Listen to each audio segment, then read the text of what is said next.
Hey everybody, what's going on? So you just heard the announcement from Sigma. I've actually had the camera in my hands for the past few days at the time of this recording. So I want to give you my first impressions of the all-new Sigma FPL, the EVF with the 65 f2 I series contemporary lens. Let's talk about it.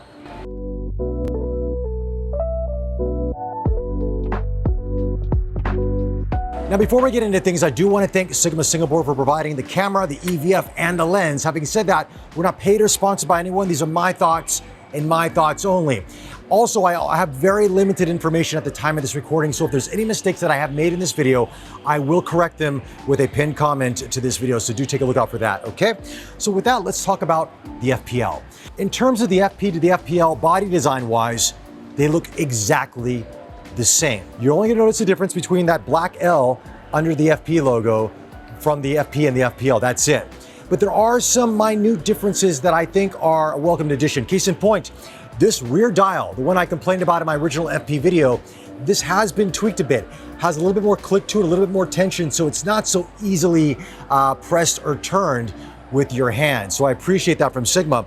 Also, the buttons and switches just feel a little bit more tension, a little bit more better feel to them. It's something slight. It's not a big difference, but it's something that I realized that Sigma has been listening to the feedback and they have made some adjustments. But in terms of body design, they're exactly the same. But what's inside is the big difference between the FP and the FPL. And that is because of the 60 megapixel full frame BSI sensor. And I believe it's made from Sony if the specs that I'm seeing online are correct. The image quality coming out of the sensor is fantastic. I'll show you some samples in Lightroom in just a bit. But this is where the FPL really shines above the FP. Now, you will notice, at least in my opinion on this, and based on the limited specs that I have, that this is more of a photographer's camera first and foremost, with great video functionality. But I felt that the FP was more of a cinematographer, videographer's camera first, photographer's camera second. This is sort of the reverse on that nature. But we will talk more about video in just a bit in terms of what it can do and what it can't do. It really is a beautiful image coming out of this. And I think that a lot of you out there that you want that Sigma color, that really beautiful Sigma color, but 24 megapixels really wasn't cutting it for you. The FPL is going to answer that.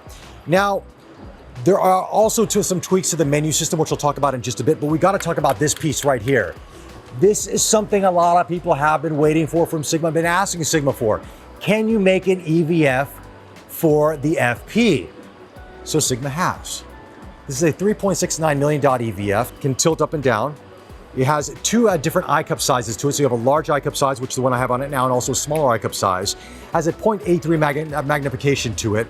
And it's really well made. Now, to put it on the camera is not the easiest thing in the world. I'll show you how it's done in just a bit. But the end result is you have an EVF to an FP now, which does make, for photographers and videographers, you're gonna have that nice addition to it. Now, you're gonna notice here you have a switch for LCD and EVF.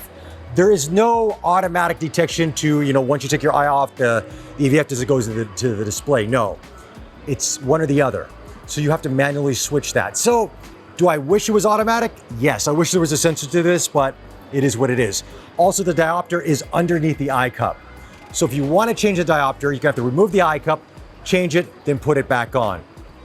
Do I wish it was on the outside? Yes, but we have an EVF. So, these are the small things that we've got to take in consideration with this, is that I would have liked a little bit more of that outside functionality to it, but it is what it is. Also, you have your headphone jack to this, and you have a USB-C port, which is only available for SSD. So, if you have the EVF attached to the camera, and you want to charge the camera via USB-C, you now have to remove the EVF to charge it. I don't know if Sigma will fix this with a firmware update, but I've tried it. It doesn't work charging through this port. It's only meant for SSD, so if you want to record video out of this, you can do so. But that leaves us with a question. In terms of bracket, how does it work now? Because there's nowhere to put an SSD drive on this with this EVF currently. You have these screw mounts here, which are good for your straps, or I guess you could attach some sort of bracket to this, like a cold shoe, but it makes a little bit more of a convoluted situation. I don't know quite how to put it, but yeah. So, small rig, hopefully you come out with something. or Tilta, whoever wants to make a mount or cage for this, because that's going to take some engineering. But we have an EVF. So again, we get the EVF, but now that leaves some other challenges for us with this camera system. So let's talk about video functionality on this, because there are some similarities between the FP and the FPL, but I'm just going to go through the menu system just to make sure I've got all the settings that, as I know of, that are in this camera as of today, correct. First off, you can record in cinema DNG or MOV, all-I or GOP. Then, of course, you can do 4K up to 30 frames per second or 1080 up to 120 frames per second. Now, you can also record externally as well to this, so do keep that in mind. And you can do 12-bit cinema DNG raw recordings. There's a lot of functionality in this FP still. Just because it has a 60 megapixel full frame BSI sensor doesn't mean you're losing out on video. As a matter of fact, you are getting a lot more than other 60 megapixel cameras out there. So you got to hand it to Sigma for packing a lot in this camera system. Now, we also need to talk about the autofocusing in the FPL.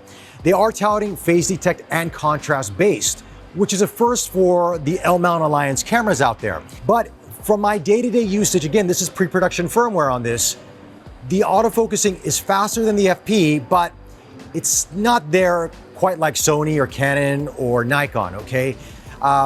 It's still hunting a little bit, especially in AFC mode. Tracking works to an extent, but if you're going to track any sort of fast action, it's not going to handle it. This is much more for street photography, lifestyle, or portraiture photography, okay? So anything that's slower moving, this camera performs beautifully, but fast action, this is not really the camera for that. Now, this could improve with a firmware update over time, but as it stands right now, it's better than the FP, but it's only okay compared to other phase detect systems out there on the market, okay? But it's the image quality that counts, in my personal opinion, and this is where the FPL shines. So with that, let's go into Lightroom and let's show you some sample images from the FPL. All right, guys, we're now in Lightroom taking a look at images from the Sigma FPL. Now, I just took some sample images. None have been edited here. These are straight out of camera. And I just want to show you in terms of image quality, in terms of color, and in terms of course of sharpness, and also low light performance. Now, these are just sample images. Reason being, I'm using beta firmware. This has been confirmed by Sigma. There will be updates prior to the launch of this camera. So autofocus was hit and miss, and I felt, you know what? Let me just get some sample images just to show you image quality, okay? So let's look at portraiture first here, because I think this is where this camera is really going to shine, especially with the 60 megapixel sensor. This is of my friend KC. Now, this was a shot straight out of camera, DNG. Look at this. Look at the detail in his eyes. This is beautiful. Now, I was using a color profile, one of the Foveon color profiles in the Sigma FPL. Don't remember exactly which one, but of course you can see the green has been turned into a little bit of a yellow hue right there, which I like. It gives you more of that autumn feel, but the skin tone still remains. It's such a beautiful tonality to the skin tone. I mean, no edits have been done to this. Look at how the light hits the hair right here. Zero fringing right here. The 65 f2 I-series lens I'm using on this camera is fantastic. You can see the beads of sweat on his forehead here. Just the amount of detail that this sensor captures with these lenses is phenomenal. Now, here's a picture of Kai Hong. Again, let's zoom in on his eyes here. I was focusing on that. Look at the sharpness coming out here. Now, this is actually at ISO 1250, 1/5000th of a second at f2. And look at the sharpness in the eyebrows, the detail here at 1250. Minimal noise. You can't even see it. I mean, honestly, this is breathtakingly beautiful. The skin tones, once again. One thing you're going to notice about the FPL again is that the greens are really accentuated in the FPL. Now, this is something that we've seen in other Sigma cameras like the SD Quattro, even the FP. And this is sort of part of their color science, I guess you could call it. But you can always tone that down, or you could always neutralize it however you want to do in post. But the skin tones are beautiful. Look at this. The contrast, the blacks are true black. I'm really, really impressed with this. Okay, let's move on to a dirt bike shot here, because I did take this out to a dirt bike park. And I was trying to do some tracking and trying to capture some fast action with this camera and lens. Unfortunately, the tracking wasn't working as well as it should be. Beta firmware. Case in point, look at this gentleman right here. He was bending down on his dirt bike, and look at the texture in his shirt, his helmet, his bag, the bike itself. I mean, this is really, really sharp. Look at the fall off from where he's out to the background. Beautiful, beautiful image. No edit has been done to this. This is straight out of camera. Here's another shot of this electric dirt bike here. This is at ISO 400, 1/800ths of a second. Let's just zoom in on this again. The detail, the sharpness is impressive. You're going to see a little bit of green fringing right here, but of course that can be easily corrected. No issues at all with that, and you got to really zoom in to see it. Now here's a gentleman who was washing his bike, and I just sort of just turn the camera to take a snapshot of him to give it a minute to render here. And as you can see, it's focused on the tire here. The detail on the tire, the dirt right here is there. You do see the water gun here with that. Missed him a little bit. He's a little bit out of focus, but when it does nail focus, look at the detail you're getting here. This is absolutely beautiful. I have not seen detail like this out of a full frame camera system since the SL2. I mean, it's a very high quality camera, of course, and with the Summicron lenses and that sensor, you get some really sharp images, and I'm seeing the FPL match the SL2 in that regard. So now let's look at another image here. And this was at Universal Studios. I just want to capture this in terms of texture to show you the detail and how it can retain that. Again, ISO 250, f2, 65mm, 1/5000ths of a second. And we look at this image here. I mean, it's a plain image, nothing spectacular here, but let's just play around with the dynamic range a bit to show you what it can do. So if you just want to bring the highlights down here and the shadows up here, you can get sort of the HDR effect. Now, this is not how I would edit an image, of course. You want to push the exposure up or bring it down. There's still a lot of play in this image here, so you can really manipulate this. And this just goes to show you the quality of sensor that Sigma has put into this camera system. It's really, really good. Okay, now let's move on to low light, because I'm sure you guys want to know what low light performance does. Now, I did shoot this at ISO 6400. This is on my Zoom F6, which I'm actually recording on right now. And I just wanted to kind of focus in on this. I had to use manual focus.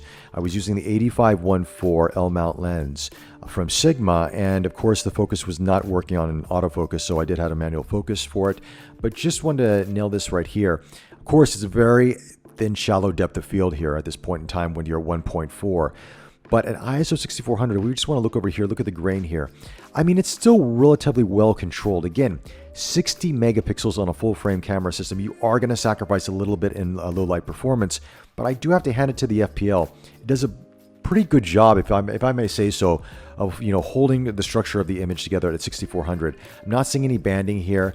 The detail in the wood I can definitely make out, and of course I could use some noise reduction and really tackle this issue if I really wanted to get a very clean image. But this is very usable for social media, for websites. Here's the XLR input right here.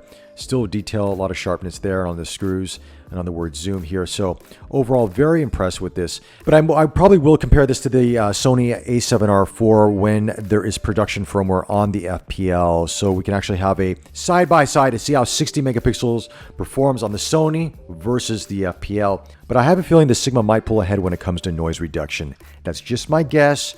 Don't hold me to it, but I think this camera is performing better than I expected. Anyway, let's show you some sample footage of the Sigma FPL right now.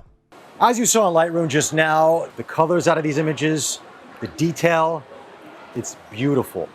Now we're actually shooting video right now to give you an idea of what video looks like. We're shooting in MOV 4K at GOP at 25 FPS. So we're also going to test the autofocusing on this to see how it tracks me. Now we're in the standard color profile on this, which of course you can adjust the profile based on what your personal preferences are on this. But I want to talk a little bit more about the camera's functionality. Now, there have been some enhancements to the menu. Case in point, that rear dial that I really didn't like on the original FP because I was always adjusting my exposure on accident or my shutter speed or whatever it was, I can now turn that off. You can actually customize the dials to your liking, which is a welcomed addition. Again, Sigma's listening to the user base out there, and they are fine tweaking this camera to the complaints that people have had with it, which I appreciate because I want to own a camera from a company that actually listens to its customers. Some don't, Sigma does.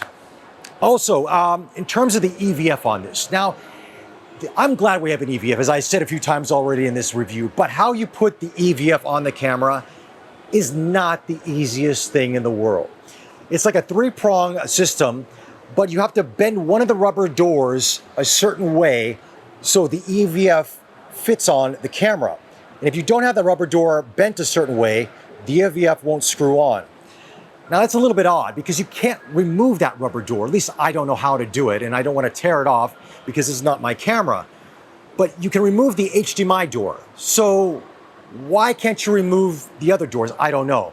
And when the EVF is on, to access the mic door, you have to bend this rubber door again, and it's a little bit of a finicky situation. So I wish Sigma would have made this process a little bit easier, but it is what it is. Now, you might notice at certain times in this video that I will be going in and out of focus.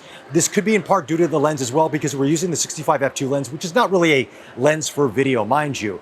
This is more of a photographer's lens. So possibly with the other lenses out there that we might have better autofocusing and better tracking.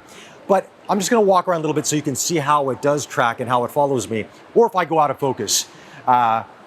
Again, this is probably much better than the original FP, because when we shot the original FP, Kai Hong really complained about the autofocusing on that with me. He was like, I just gotta go manual. I can't use the autofocusing system. So I think based on his reaction right now, it's a little bit better. But overall, I like what Sigma's done with the FPL. I love the 60 megapixel images coming out of this. I believe there will be future enhancements, probably by the time this announcement hits, which I will address in the comment section below. But I'm glad Sigma is listening to the customers out there, because that's important. When we invest thousands of dollars into a camera system and lenses and the whole ecosystem that these companies make, we just don't want to be left in the dust. You know what I mean? And I appreciate that from Sigma. Now, not everything's perfect with this camera. I'm guessing future firmware updates will address some of these issues that we're having with this pre-production unit. But overall, I'm happy with the welcome addition with the 60 megapixel sensor, the better autofocusing, and of course, the EVF. Anyway, these are my thoughts on the FPL. Let me know your thoughts in the comment section below. Like always, follow us on Facebook, subscribe to us on YouTube. Be safe out there, and I'll chat to you soon. Take care.